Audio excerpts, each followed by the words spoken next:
Shalom à tous. On connaît tous la grande qualité de Avraham Avinu qui était Achnasat Orchim. Donc le fait d'accueillir chez lui à la maison, d'inviter chez lui à la maison à travers sa générosité de cœur. Mais comment il pouvait arriver justement à avoir cette telle générosité, cette grande générosité? La Mishnah de nous expliquer que Avraham Avinu avait Ain Tova. C'est quoi Ain Tova? C'est qu'ils ne les regardaient pas tels qu'ils étaient, ils les regardaient avec leur potentiel à venir. Et donc c'est ce qui faisait en sorte à ce que même un idolâtre, il avait le pouvoir justement de voir son potentiel de bien en lui, afin de dévoiler son propre bien à travers son propre jugement, le jugement qu'il lui donne actuellement. Et donc aujourd'hui on va parler de la force de bien juger, la force de donner le jugement qui est réellement exact dans notre vie au quotidien, et donc c'est celui du Shlom Bayit. Le Shlom Bayit, en fait, la paix conjugale peut être vécue de plusieurs manières. Et donc, comment pouvons-nous justement faire en sorte à ne pas flancher, ne pas tomber au moment de l'épreuve? Et les sages de nous expliquer qu'il y a deux manières de servir Dieu. Avodat Abirurim va Avodat Anisionot. Avodat Abirurim, c'est quoi? C'est le travail du raffinement de soi. Je sais que j'ai une carence dans une certaine émotion, donc dans le kaas, dans la gahava, dans l'ego. Alors, du fait que c'est en moi et que je me connais, alors je vais raffiner, voire transformer cet attribut au fur et à mesure des années. De la même manière, je vais prendre une pomme, je sais que dans cette pomme il y a une parcelle de sainteté, en la mangeant, en faisant une bracha, donc je vais élever cette parcelle de sainteté qui est dans cette pomme. Et donc je vais raffiner ma partie du monde en faisant ça.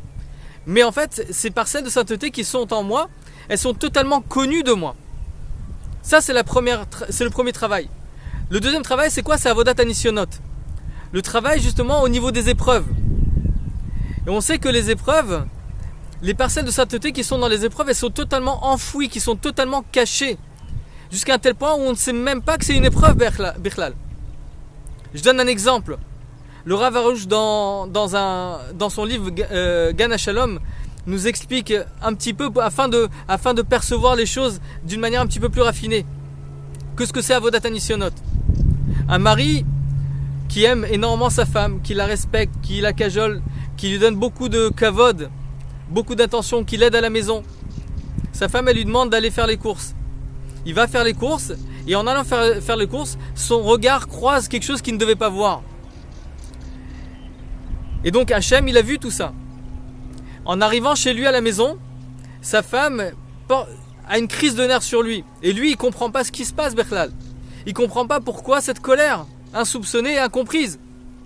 Tout simplement, Hachem voulait lui faire comprendre que derrière ce regard, en fait, tu as eu une parcelle de sainteté qui a été sous l'emprise de la clipa, des écorces. Et donc, tu dois maintenant, c'est-à-dire la raffiner. Mais comment tu raffines en fait cette parcelle de sainteté qui est enfouie à l'intérieur de toi? En jugeant bien. En jugeant bien ta femme. Pourquoi?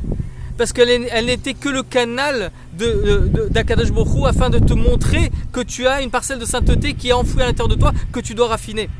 Mais si maintenant l'ego déborde, et donc je n'accepte pas ce que ma femme est en train de me dire, je te fais les courses, je t'aide avec les enfants, je te donne tout ce que tu as besoin, et par-dessus le marché, tu me parles comme ça, je comprends pas.